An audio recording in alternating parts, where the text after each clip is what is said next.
नमस्कार. आजच्या भागामध्ये आपण फ्रीज म्हणजे निष्क्रिय होणं या रिस्पॉन्सबद्दल थोडंसं जाणून घेणार आहोत.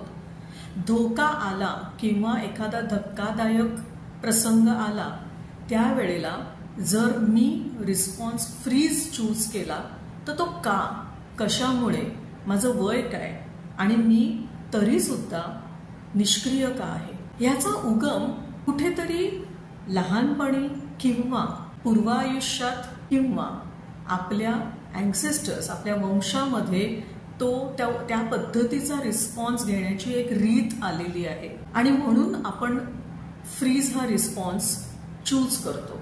उदाहरण द्यायचं झालं तर सध्या मी एका 14 वर्षाच्या मुलाबरोबर काम करत आहे, ज्याला इश्यू आहे की तो खूप चिडतो त्याच्या आजोबांवर आणि एक दिवस तर त्याने आजोबांवर हात उगारला आणि त्याचा होमवर्क इनकम्प्लीट राहतो आहे, त्याला कॉन्सन्ट्रेशन इश्यू आहे.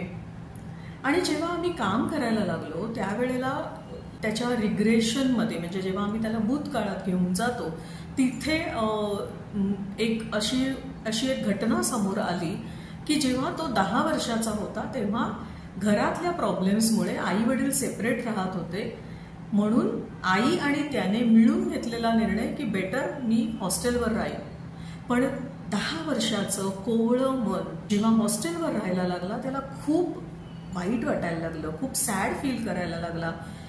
He was literally missing everyone in the family. आणि त्यावेळेला त्याने एक निर्णय घेतला की मला माझं दुःख लपवायला पाहिजे, मला हे कोणालाही दाखवायचं नाहीये आणि मी त्यासाठी काहीतरी गेम्स खेळीन किंवा मी फ्रेंड्स बरोबर वेळ घालवेन. आता त्या 10 वर्षाच्या मनाने घेतलेला हा निर्णय आजपर्यंत त्याच्या आयुष्यात तो इम्प्लिमेंट करत आहे. ज्या वेळेला त्याला दुःख होतं त्या वेळेला तो खेळतो किंवा मित्रांबरोबर वेळ घालवतो. आता होतं असं की आजोबांना वाटतंय, कारण तो आता आजी आजोबांकडे राहतो, आई वेगळ्या ठिकाणी, वडील वेगळ्या ठिकाणी, आणि आजी आजोबांना असं वाटतंय की अरे बापरे ह्याचा अभ्यास नाही पूर्ण झालाय, ते चूक आहेत का? नाही, ते बरोबर आहेत. पण ते नको त्या वेळेला जेव्हा त्याला सांगतात किंवा परत परत सांगतात त्यावेळेला आतमध्ये त्याला खूप दुःख होतं आणि मग त्या दुःखाचं रूपांतर जे त्याने अगोदर ठरवलंय ते म्हणजे खेळणं. आणि तो खेळायला लागला की परत घरामध्ये वादावादी सुरू होते आणि त्याचं रूपांतर रागामध्ये होतं आणि मग तो मुलगा कोणावर तरी चिडतो आणि लास्ट टाइम त्याने सरळ हात उगारला.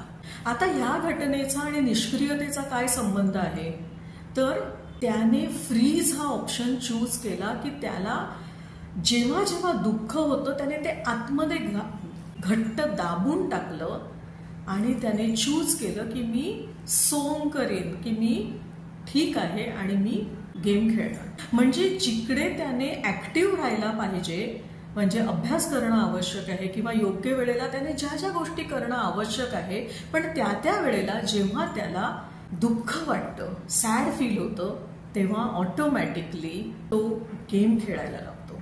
Because it is a part of its subconscious.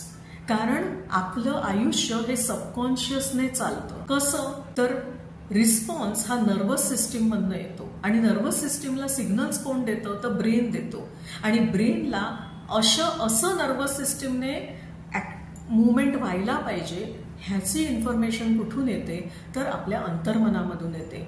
आपलं अंतर्मन आपल्या सूक्ष्म देहांबरोबर सतत संवाद करत असतं.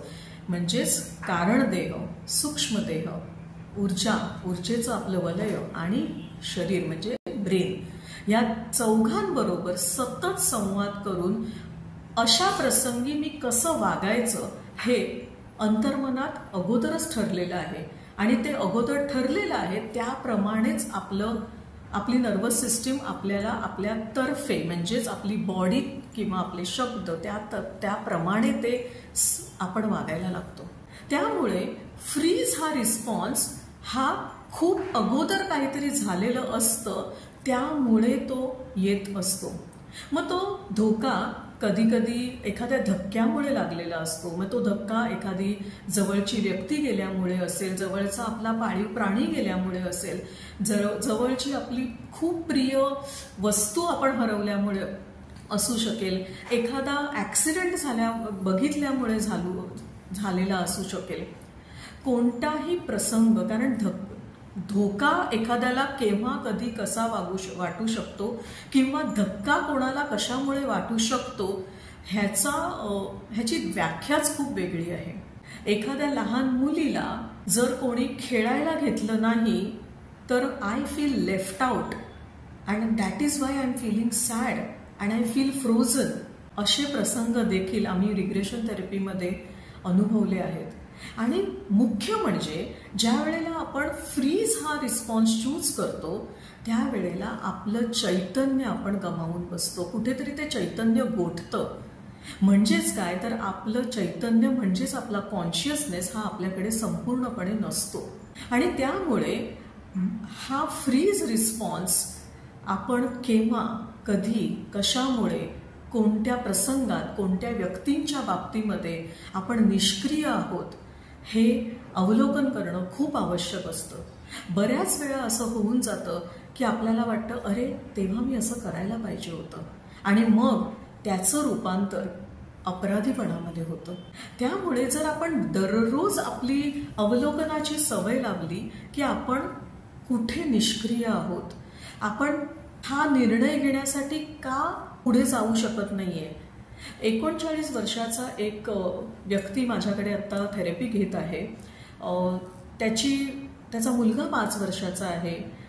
बायको आणि मुलगा वेगळ्या शहरात राहतोय आणि त्याला डिसिजन घेण्याची कॅपॅसिटीच नाहीये, त्याच्यामध्ये आत्मविश्वास नाही आहे, कॉन्फिडन्स इतका कमी आहे, म्हणजे खूप लिथार्जिक लाईफ जगतो आहे. पण आता जेव्हा बायकोने नोटीस पाठवली की मी माझं एकटी राहू शकते, मी single mother I can become, त्यावेळेला अचानक त्याला काहीतरी वाटलं आणि ही केम फॉर हेल्प. आणि तुम्हाला आश्चर्य वाटेल, आम्ही जेव्हा रिग्रेशन थेरपी सुरू केली त्यावेळेला असं लक्षात आलं की हा माणूस जेव्हा ह्याने जन्म घेतला तर जन्म घेतल्या क्षणी ह्याची आई हे जग सोडून गेली होती, फक्त शरीराने. कारण आम्ही जेव्हा रिग्रेशन थेरपीमध्ये काम करतो त्यावेळेला आम्ही ऊर्जेवर पण काम करतो आणि तेव्हा लक्षात आलं की आईने घट्ट हात धरून ठेवलेले आहेत. अजून आई तिथून गेलीच नाहीये. आत्म्याच्या रूपाने ती त्याच्या भोवतीच अजून आहे आणि तिच्यासाठी हे अजून छोटं बाळ आहे. तिला सहन नाही होत आहे की आपण निघायचं इथून. आणि आता तिने जे हात धरून ठेवले ते त्या बाळाचे आहेत. हा माणूस 39 वर्षाचा झालाय पण निष्क्रिय झालाय. त्याचं लग्न झालंय, त्याला एक मूल झालंय, पण जबाबदारी घेण्यामध्ये तो निष्क्रिय झालाय. आता ह्याचं उत्तर हे खूप खोलवर अंतर्मनामध्ये गेल्यावर आम्हाला सापडलं की ही निष्क्रियता आली आहे कुठून. आणि ज्या वेळेला आम्ही काही टेक्निक्स वापरतो ज्याच्यामध्ये आम्ही आईची समजूत घालून की हा आता मोठा झालाय आणि आता तुम्ही तुमच्या नवीन मार्गाला, नवीन आयुष्याला सुरुवात करा, त्यावेळेला त्या मुलामध्ये एक प्रकारचा कॉन्फिडन्स आला आणि तो 39 वर्षाचा माणूस आता माणूस म्हणून जगायला सुरुवात करू लागला. बऱ्याच वेळा असं होतं की हा माणूस तर आहे 45 वर्षाचा पण हा वागतो आहे 15-16 वर्षासारखा. असं का? And that's where we call this is response of freeze, निष्क्रियता. त्यामुळे जर तुम्ही थोडंसं अवलोकन करायला सुरुवात केलं की मी कुठे, कधी, कशामुळे निष्क्रिय होतो आहे किंवा होत आहे, बरेच वेळा आपल्याला कॉन्शियस माइंडमध्ये त्याचे उत्तरं नाही सापडत आणि त्यावेळेला आपल्याला थोडंसं खोलवर जाऊन काम करावं लागतं. कारण ज्या वेळेला आपल्याला आपला अवेअरनेस शिफ्ट होतो त्यावेळेला गोष्टी बदलायला लागतात, आपली विचारसरणी बदलते आणि आपण आपलं चैतन्य जेव्हा आपल्याला परत मिळायला लागतं, आपला कॉन्शियसनेस जेव्हा परत मिळायला लागतो त्यावेळेला आपला अवेअरनेस वाढतो, आपलं ज्ञान वाढतं आणि मग आपल्या ज्ञानाचं रूपांतर हे बुद्धीमध्ये होतं. Awareness becomes the wisdom. धन्यवाद. थँक्यू.